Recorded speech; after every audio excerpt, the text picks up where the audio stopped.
tugatera tumeze nk'amadubu afande we ibyo byarabaye icyababaje ni ukutaruhari.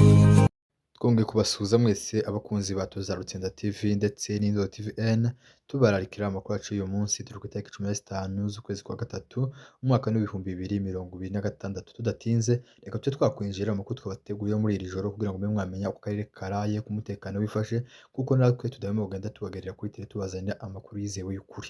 Reka amakuru yacu tuyahere mu misozi miremire y'Umurenge muri Kivu y'Amajepfo ahatuye Abanyamurenge hakomeje kugenda hagaragara umutekano mukeya umunsi kundi, ubwo ingabo zakoresheje leta ya Kinshasa zaga zizamuka ziva Uvira zishakisha gufata za Mitamba, ariko kuri ubu ngubu Mitamba akaba agenzurwa n'ihuriro MDP Twirwaneho rikomeza kugenda rigwanira abaturage bo mu misozi miremire y'Umurenge. Ku ruhande rwa leta ya Kinshasa bagaye bazamuka ku bwinshi bava za Uvira bashinga za Munanira za Gafinda kugira ngo babe bagaba ibitero bikomeza Mitamba bahafate, kandi Mitamba ni ahantu bafite strategie y'urugamba, ubwo MDP nayo itemera kuhava ikomeza gukora ibyo ishoboye byose kugira ngo isubize inyuma inokoresha leta ya Kinshasa ishakisha kuhafata kugira ngo bizaborohere gukomeza guhungabanya umutekano w'abaturage, kandi MDP ikomeza kugenda ikumira ibitero bishakisha gukomeza kugiraho ingaruka ku baturage baherereye mu misozi miremire y'Umurenge. Rero ku munsi wa none amakuru yizewe aturuka mu misozi miremire y'Umurenge muri Kivu y'Amajepfo agaragaza yuko uruhande rwa leta ya Kinshasa nyuma yo kohereza ingabo nyinshi bashira imbaraga nyinshi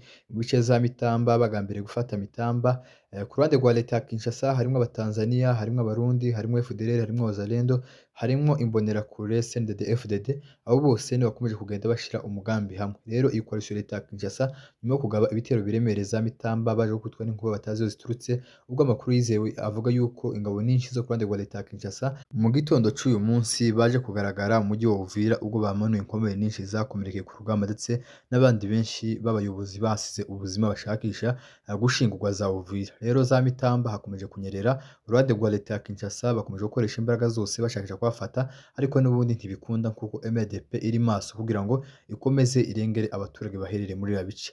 Rero ku munsi wa none mu gitondo nibwo Uvira hagaragaye inkomere nyinshi zo ku ruhande rwa leta ya Kinshasa. Andi makuru avuga yuko nubwo ku ruhande rwa leta ya Kinshasa bakubititse umwanzi ntabwo ari kure n'aho abacu bari. Amakuru aturuka mu misozi miremire y'Umurenge avuga yuko ku munsi w'ejo leta ya Kinshasa ishobora kandi kugaba ibitero biremereye mu bice bya Mitamba nyuma yuko bakubiswe cyane basubizwa inyuma, ariko n'ubundi ntibaraheba.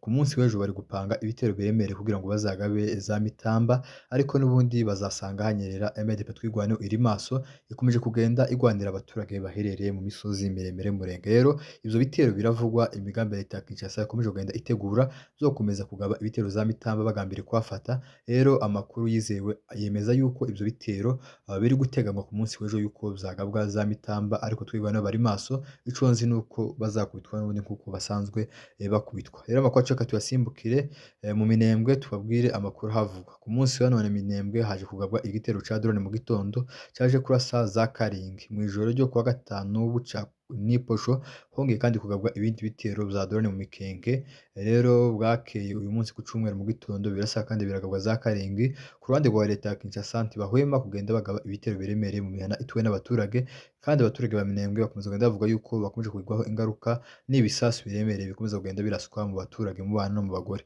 Rero ibyo zose leta ya Kinshasa ikomeje kugenda ikora ni ukomeza guhamura abaturage, ni ukomeza kwica abaturage. Niyo mpamvu abaturage bakomeza kugenda basabisha imiryango mpuzamahanga, imiryango ishinzwe kurengera uburenganzira bw'ikiremwamuntu kugira ico babikoraho no gutabariza abaturage bakomeje kugenda bagirwaho ingaruka n'ibisasu bikomeza kugenda biterwa n'uruhande rwa leta ya Kinshasa. Minembwe ni agace kamazemo iminsi nyinshi karimo ibitero, ubwo leta ya Kinshasa leta ya Gitega bakomeje kugenda bagaragaza bashakisha kubafata, bashakisha gukomeza kwica abaturage, ariko kugeza kuri ubu ngubu Minembwe iracagenzurwa n'intare za Sarambwe n'Amadubu. Niyo mpamvu urugamba tuzarutsinda mu by'ukuri. Ndagira ngo mbe nabaheza icizere mbere yuko nabaheza ico cizere kamanze mbaheze mpore kuyozo z'intambara twakomeje kugenda duhura nabyo. Ni ukuvuga ngo ikiriho co ubutegetsi bwa Gisegeti, ubutegetsi bwa Ndayishimiye bazatsindwa nta kabuza, kandi bazakugwa n'isoni. N'uyu munsi bari kugenda bakora ibitero bisa nko kwiyahura. Ni ukuvuga ngo ubutegetsi bwa Gisegeti ndetse na Gitega bagaragaje imbaraga zabo zose, bashora imbaraga muri za drone, bashora imbaraga mu gisirikare bagambiriye gufata Minembwe. Rero kuvuga ngo ibihugu bibiri byishize hamwe ndetse bifatikanyije n'inyeshamba bananiye gufata Minembwe irimwo abantu bangana kuriya, irimwo Abanyamurenge, noneho bibatera nk'igisebo kuri ubu ngubu barakora ibitero bisa nko kwiyahura niyo mpamvu bakomeza kugenda bica abaturage batareba ngo ni aha ngaha barasa, ni ukubera yuko basebye imigambi bari bafite kugeraho batayigezeho.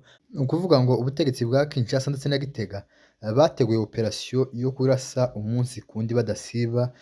Iyo operasiyo yari ikomeye cyane, yari igambiriye gufata Minembwe, ariko kuri ubu ngubu operasiyo ndibaza yuko igiye kumara nk'amezi abiri idasiba, nta munsi w'ubusa intambara itaba, kandi badafata aho bari bashaka gufata. Ibihugu bibiri vyifatanyije n'inyeshamba binaniye gufata ahantu hariho twigwaneho. Rero ivyo nivyo vyabateye guseba, niyo mpamvu bakora biriya bitero vya drone vyo kwiyahura, ariko n'ubundi ntaco bazageraho muhumure.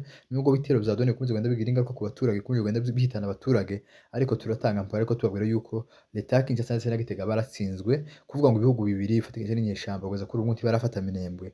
Nubwo bakomeza kugenda bakora ubwicanyi, ariko kandi aho bari bagambiriye gufata ntibahafashe, haracagenzurwa na twigwaneho.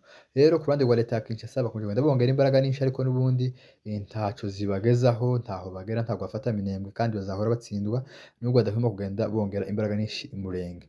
Rero ibitero vya drone nivyo kwica abaturage, nivyo gutera ubwoba, ariko ntabwo bizafata Minembwe, ntabwo bizafata akarere. Nuko vyifashe, nuko umutekano umeze i Murenge uyu munsi. Za Karingi ibitero vyagabwe na leta ya Kinshasa birasa mu baturage, gusa ntituramenya umubare w'abaturage baje kuhakomereka ndetse no kuhagirira ibibazo, nk'uko iza drone zikomeza kugenda ziraswa mu mihana ituwe hagati, ndetse na za Mikenke naho ejo bundi hashize basuye kandi kugaba ibindi bitero za Mikenke. Haravugwa n'ibindi bitero biri kwinuka bigambiriye gutera za Mitamba. Rero ku munsi w'ejo tuzabaheza andi makuru arambuye. Mwari kumwe n'umunyamakuru Pascal Kamunege, ugenda ubategurira amakuru avugwa i Murenge, mu misozi miremire y'Umurenge umunsi ku wundi.